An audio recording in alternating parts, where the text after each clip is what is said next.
최근 일론 머스크가 다시 한번 강한 발언을 쏟아냈습니다. AI와 로봇 기술이 빠르게 발전하면서 일은 선택이 되고 돈은 중요하지 않게 될 수 있다. AI는 인류 전체보다 더 똑똑해질 수 있다. 심지어 은퇴를 위해 저축할 필요가 없어질 수도 있다는 주장까지 내놓았습니다. 이 발언들은 단순한 미래 예측을 넘어 전 세계에서 큰 사회적 경제적 논쟁을 불러일으키고 있습니다. 오늘은 머스크의 발언을 계기로 AI가 만들어낼 가능성과 함께 그 이면에 숨어있는 현실적인 문제들을 차분하게 짚어보겠습니다. 머스크는 최근 다보스 포럼 등에서 AI가 앞으로 5년 안에 인류 전체보다 더 높은 지능 수준에 도달할 수 있다고 말했습니다. 이 발언은 기술적으로 보면 연산 능력과 데이터 규모 측면에서는 가능성을 완전히 배제하기 어렵습니다. 하지만 문제는 지능의 수준보다도 그 지능을 누가 통제하고 어떤 목적에 쓰느냐입니다. AI가 소수 기업과 자본에 집중된 상태에서 초지능에 가까워질 경우 기술력 자체가 경제력과 권력으로 직결되는 구조가 더 강화될 수 있습니다. 이는 단순한 기술 문제가 아니라 경제력과 정보력의 집중이라는 구조적 문제로 이어질 가능성이 큽니다. 머스크는 AI와 로봇이 생산성을 극대화하면서 장기적으로는 일 자체가 선택이 되고 돈의 의미도 약해질 수 있다고 말해왔습니다. 이런 발언은 기술 낙관론의 대표적인 사례입니다. 이론적으로는 생산 비용이 거의 0에 가까워지면 재화와 서비스가 풍부해지고 인간은 생계를 위해 일하지 않아도 되는 사회가 올 수 있다는 주장입니다.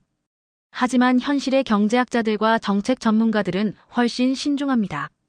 과거 산업혁명, IT혁명에서도 생산성은 크게 올랐지만 그 이익이 자동으로 모두에게 고르게 분배된 적은 거의 없었습니다. 기술이 발전할수록 자본과 기술을 소유한 쪽에 이익이 더 집중되는 경향이 반복돼 왔습니다. 따라서 일이 선택이 되는 사회는 기술 발전만으로 자동으로 오기보다는 정책, 세제, 소득 재분배 구조가 함께 바뀌지 않으면 실현되기 어렵다는 지적이 많습니다. 최근 머스크는 AI와 기술 발전이 너무 빠르기 때문에 장기적으로는 은퇴를 위해 돈을 모으는 개념 자체가 의미 없어질 수 있다고 말해 논란이 됐습니다. 하지만 이에 대해 금융 전문가들과 일반 대중의 반응은 매우 냉정했습니다. 실제 설문조사에서도 대다수 사람들은 AI가 알아서 노후를 책임질 것이라는 주장에 동의하지 않았고 오히려 기존처럼 은퇴 저축을 계속해야 한다는 의견이 압도적이었습니다. 이 부분은 한국에게 특히 중요한 문제입니다. 한국은 고령화 속도가 매우 빠르고 국민연금만으로는 충분한 노후 소득을 보장하기 어려운 구조입니다. AI가 발전한다고 해서 개인의 노후 리스크가 자동으로 사라지지는 않습니다. 오히려 기술 변화 속도가 빠를수록 자산 격차와 노후 격차가 더 커질 가능성도 존재합니다. 머스크의 기술 낙관론은 동시에 강한 사회적 반발도 불러오고 있습니다. 일부에서는 이런 발언이 실제로는 대규모 자동화와 구조 조정, 일자리 축소를 정당화하는 논리로 활용될 수 있다는 우려도 나옵니다. 어차피 일은 필요 없어질 테니 지금의 고용 충격은 감수해야 한다는 식의 논리가 만들어질 수 있기 때문입니다. 이 과정에서 기술 변화의 비용은 노동자와 중산층이 먼저 떠안고 기술의 이익은 소수 기업과 자본에 더 많이 집중되는 구조가 반복될 수 있습니다.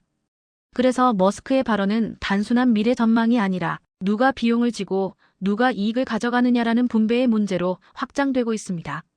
머스크가 말하는 AI 시대의 핵심은 생산성입니다. AI와 로봇이 만들어내는 생산성 향상 자체는 장기적으로 경제 성장에 분명 긍정적인 요소입니다. 하지만 경제에서 더 중요한 질문은 그 생산성 증가분이 임금으로 돌아가는지, 기업 이익으로 쌓이는지, 아니면 사회 전체에 재분배되는지입니다. 최근 글로벌 흐름을 보면 플랫폼 기업과 빅테크의 시장 지배력은 강화되고 있고 이윤 집중 현상도 더 뚜렷해지고 있습니다. 이런 상황에서 AI는 경제 성장을 이끄는 엔진이 될 수도 있지만 동시에 불평등을 더 빠르게 확대하는 촉매가 될 수도 있습니다. 머스크의 발언을 한국의 관점에서 정리하면 세 가지 현실적인 포인트로 압축할 수 있습니다. 첫째, AI가 일자리를 완전히 없애기보다는 일의 형태와 필요한 역량을 빠르게 바꿀 가능성이 크다는 점입니다. 둘째, 은퇴와 노후 준비는 기술 발전과 별개로 여전히 개인 책임의 비중이 매우 크다는 점입니다. 셋째, AI는 성장 기회이면서 동시에 자산과 소득 격차를 키울 수 있는 변수라는 점입니다. 즉, 머스크가 말하는 미래는 그 자체로 자동으로 오기보다는 정책과 제도, 그리고 개인의 준비 여부에 따라 전혀 다른 모습으로 나타날 수 있습니다. 머스크의 발언은 언제나 강하고 미래에 대한 상상력을 자극합니다. 하지만 경제적으로 더 중요한 것은 그 발언이 맞느냐 틀리느냐보다 그 과정에서 발생하는 비용과 이익이 누구에게 어떻게 배분되느냐입니다. AI는 분명 거대한 변화의 시작입니다. 하지만 그 변화가 모두에게 기회가 될지 아니면 소수에게만 유리한 구조가 될지는 기술이 아니라 정책과 제도, 그리고 사회적 선택에 달려 있습니다. 머스크가 그리는 미래보다 우리가 어떤 준비를 하느냐가 앞으로의 경제를 더 크게 좌우하게 될 것입니다.